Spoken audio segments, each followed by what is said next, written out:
ही जळगावमधील एक अत्यंत हृदयद्रावक आणि मन सुन्न करणारी घटना आहे. लग्नाच्या 2च दिवसात प्रेमाचा करुण अंत. ही कथा आहे जळगावमधील जितेंद्र आणि साक्षीची. जितेंद्र 12वीत शिकत होता तर साक्षी त्याच्या शेजारीच राहायची. शेजारी असल्यामुळे त्यांचे रोज बोलणे व्हायचे आणि या ओळखीचे रूपांतर हळूहळू प्रेमात झाले.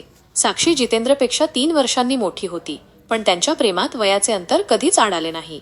दोघेही एकमेकांवर जीवापाड प्रेम करत होते. सक्तीचा विरह. जेव्हा त्यांच्या प्रेमाबद्दल घरच्यांना समजले तेव्हा साक्षीच्या कुटुंबाने या नात्याचा स्वीकार केला नाही.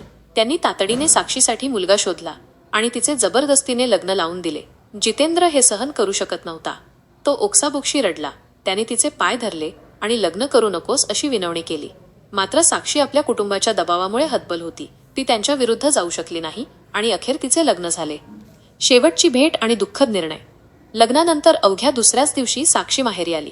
तिचे मन जितेंद्रला भेटण्यासाठी व्याकुळ झाले होते. ती त्याला भेटण्यासाठी तडफडत होती. अखेर ते दोघे घरामागच्या जंगलात भेटले. एकमेकांना मिठी मारून ते बराच वेळ रडले.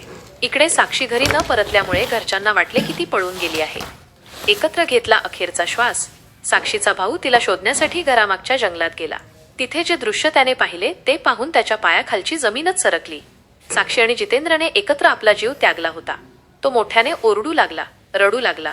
पण आता वेळ निघून गेली होती.